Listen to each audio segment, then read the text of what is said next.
Assalamualaikum dear learners, welcome back to Oratory Coaching Center. I hope you all are fine and safe. আজকে আমরা যে বিষয়টি নিয়ে আলোচনা করব সেটি হচ্ছে গিয়ে আপনাদের পাঠ্য বইয়ের বীজগণিতের সব ধরনের সূত্রের সাহায্যে বর্গ নির্ণয়।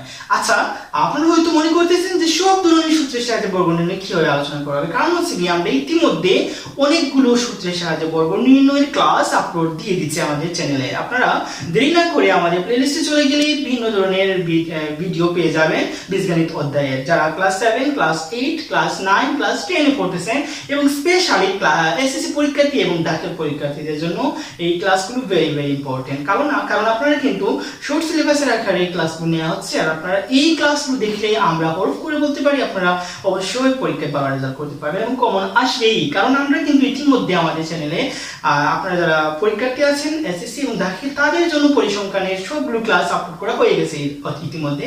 তারপর সেট অধ্যায়ের অনেকগুলো ক্লাস আপলোড করে ফেলেছি, গ্রামারের অনেকগুলো বিষয় নিয়ে আমরা আলোচনা করে ফেলেছি। আপনারা অনেকেই দেরি করে ফেলেছেন, যারা ইতিমধ্যে আমাদের চ্যানেলটি সাবস্ক্রাইব করে ফেলেছেন তাদেরকে অভিনন্দন, আর যারা আমাদের চ্যানেলটি সাবস্ক্রাইব করে ফেলেননি এবং ভিডিও দেখতে পাননি তাদেরকে আমরা রিকোয়েস্ট করতেছি আপনারা এক্ষুনি দেরি না করে চ্যানেলটি সাবস্ক্রাইব করে ফেলেন এবং পাশে থাকা বেল বাটনটি অন করে ফেলেন এবং অল নোটিফিকেশন বাটনটি অবশ্যই প্রেস করবেন। কারণ আপনারা যদি আমাদের ভিডিও সবার আগে থাকতে চান বা পেতে চান তাহলে অবশ্যই আপনাদেরকে অল নোটিফিকেশন বাটনটি প্রেস করতে হবে।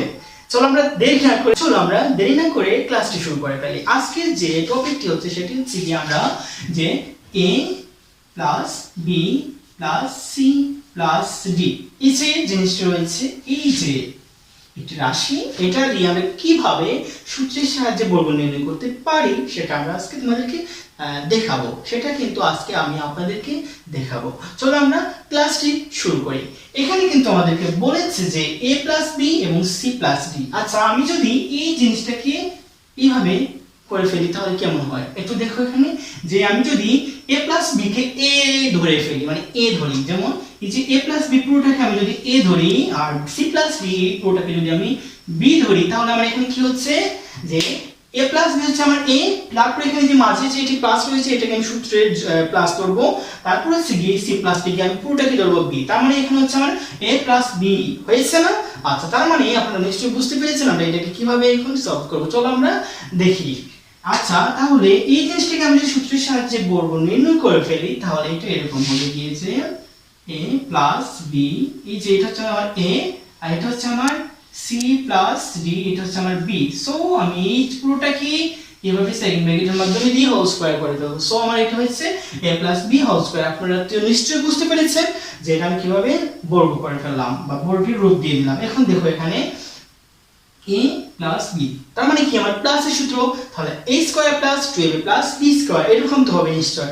আচ্ছা, দেখেন আপনারা যে এখানে আমি যদি এই a plus b K a ধরি তাহলে এটা হচ্ছে আমার, এই যে আমি a স্কয়ার লিখবো a প্লাস b, এটা হচ্ছে আমার a। সো আমি এটাকে লিখবো যে এইভাবে যে a স্কয়ার। ওকে, তারপর কি প্লাসের সূত্র প্লাস দিব, তারপর আমাদের সূত্রের 2 দিয়ে দিব, এখানে আমি ইনটু দিয়ে দিব। ওকে, তারপর আমি ইনটু দিব না, কারণ আমি এখানে ব্র্যাকেট দিয়ে দিলে ইনটু হয়ে যাবে। সো কারণ আমি ব্র্যাকেট কেন দিব, কারণ হচ্ছে এখানে আমি a প্লাস b কে ধরেছি a, সো আমাকে ব্র্যাকেট দিতে হবে। তাহলে আমি a তারপর কি b, c প্লাস d এটা হচ্ছে আমার এখানে b। তাহলে আমি এখানে কি দিয়ে দিলাম, এই যে a স্কয়ার প্লাস 2ab হয়েছে না? তারপর আমাদের কি হচ্ছে প্লাস b স্কয়ার, তাহলে c plus d whole square, এটা হচ্ছে আমাদের কি b স্কয়ার। আপনারা কি বুঝতে পেরেছেন যে আমি কিভাবে এটা কি করলাম?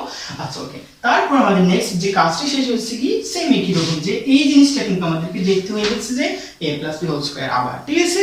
আচ্ছা, চলো আমরা এটাকেও করে ফেলি a প্লাস b, সেম একই রকম, যে a কে আমার a ধরতে হবে, b কে b, তার মানে কি আমাদের এটা ইজি। তাহলে আমি এটাকে এভাবে লিখতে পারি a square plus 2ab plus b square, তার মানে a plus b whole square, এটার কারণ শেষ। তার মানে এই যে এইগুলা এটা থেকে আমার এটা আসছে। আপনারা তো বুঝতে পেরেছেন যে আমার এটা তো দেখতে হচ্ছে কি a plus b whole square, so আমার a square plus 2a plus b square এটা লিখতে হবে। এখন আমি এই যে চিহ্নটা প্লাস এটা দিয়ে দিব এখন, ঠিক আছে?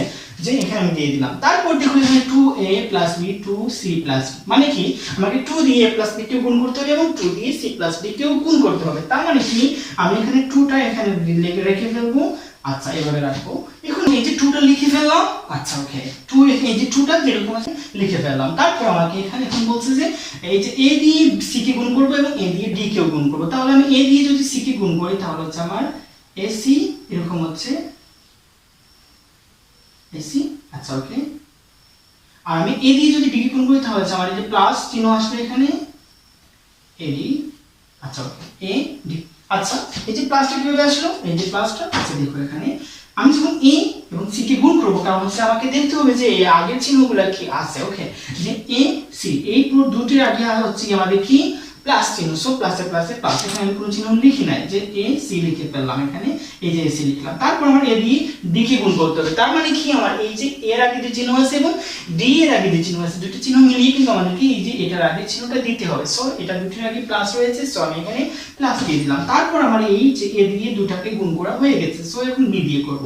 বি এর আগে প্লাস, সি এর আগেও প্লাস, সো এখানে হবে কি আমাদের প্লাস, এখানে হচ্ছে কি আমাদের বিসি। তারপর এখন কি বি এর আগে এবং বি দিবি কি ডি দিয়ে, দুটির আগে প্লাস, এখানে হচ্ছে কি আমাদের বিডি। এখন আমার প্লাস চিহ্ন এখানে দিয়ে দিব আমি প্লাসটা। ওকে, এই যে প্লাস যেটা আছে সেটা দিয়ে দিব। তারপর কি দেখো এখানে সি প্লাস ডি না, এই যে C plus D whole square, তার মানে কি A plus B whole square. আমি সি কে এ এবং ডি কে বি ধরবো, ধরলেই আমার এরকম হচ্ছে যে সি স্কয়ার মানে এ স্কয়ার। ওকে, তাহলে কি সি স্কয়ার, তারপর হচ্ছে কি প্লাস 2 এবি না, এবি হচ্ছে আমাদের কি CD plus B square D স্কয়ারটা লিখে ফেললাম। আপনারা কি বুঝতে পেরেছেন আমি কিভাবে এটা অ্যানসার করেছি? আচ্ছা, আর আমি দুইটা কিন্তু এই দুইটা সূত্র কি আমি এইভাবে লিখে ফেললাম দুই পাশে। আচ্ছা, এখন আমাদের কাজটা কি একটু দেখেন আপনারা ভালোভাবে, যে আমি এখন এই যে পাওয়ার জাতের যৌগগুলো রয়েছে এখানে রাশি পদগুলো নিয়ে আসবো। এখানে এই যে প্রথমে আমি এ নিয়ে আসবো, তারপর কি নিয়ে আসবো আমি এখানে বি, এখানে বি আছে, বি এর আগে প্লাস বি, এটা নিয়ে আসবো। আচ্ছা, তারপর কি আছে এখানে দেখো একটু, হ্যাঁ এখানে হচ্ছে গিয়ে a square plus b square, তারপর হচ্ছে কি আমাদের c square plus c square এখানে আছে c স্কয়ার, তারপর হচ্ছে প্লাস d স্কয়ার আমি দিয়ে দিলাম। সব স্কয়ার গুলো নিয়ে আসলাম, আপনারা কিন্তু ভালোভাবে দেখেন, আমি সব স্কয়ার গুলো নিয়ে আসলাম। তারপর কি আমাকে 2ab আনবো, আমি কি আনবো 2, এই যে এখানে প্রথম যেটা আছে 2ab, এটা আমি প্লাস সহ এটার আগের চিহ্ন সহ নিয়ে আসলাম 2ab। তারপর কি আমার এইগুলো লিখতে হবে। আচ্ছা, এই যে আমি এটা ব্র্যাকেট দিয়ে দেব, এখানে হচ্ছে কি আমাদের ব্র্যাকেট হবে, ঠিক আছে। ওকে, তারপর আমি 2 দিয়ে যদি ac কে গুণ করি তাহলে হচ্ছে কি আমার প্লাস 2ac, তারপর আমি প্লাস দিয়ে দেব কারণ এটার আগে প্লাস আছে, এই যে 2 এর আগেও প্লাস আছে, তাহলে 2ad। আমি কিন্তু 2 দিয়ে প্রত্যেকটাকে গুণ করতেছি, আপনারা ভালোভাবে বোঝেন। 2 দিয়ে ac কে গুণ করলাম 2ac, আবার 2 দিয়ে ad কে প্লাস আছে, এটার আগে প্লাসে প্লাসে প্লাস 2ad, তারপর আমি 2 দিয়ে bc কে করব, প্লাস আছে এটা 2bc, তারপর আমি 2 দিয়ে আবার bd কে গুণ করব, প্লাস আছে 2bd। So it is our মানে focus point. Okay, it is our কি কাঙ্ক্ষিত রেজাল্ট, এটা হচ্ছে আমাদের ফলাফল, কাঙ্ক্ষিত ফলাফল। এটার জন্য আমরা এতক্ষণ ওয়েট করেছিলাম।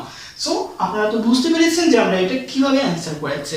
আমার কাছে মনে হয় আপনারা খুব ভালো বুঝতে পেরেছেন, আর এইভাবে কিন্তু আপনারা প্রবলেম সলিউশন করবেন আমার কাছে মনে হয়। আর যদি প্রবলেম হয় বারবার ভিডিওগুলো দেখবেন, আর আমরা নেক্সট ক্লাসে অন্য কোনো ভিডিও নিয়ে আসবো, টপিক নিয়ে আসবো যেটা আপনারা বুঝতে পারেন ভালো। আসসালামু আলাইকুম। অবশ্যই চ্যানেলটি সাবস্ক্রাইব করবেন, ভালো লাগলে ভিডিওটি আপনারা লাইক কমেন্ট শেয়ার করে আপনাদের অপিনিয়ন জানাবেন। ধন্যবাদ।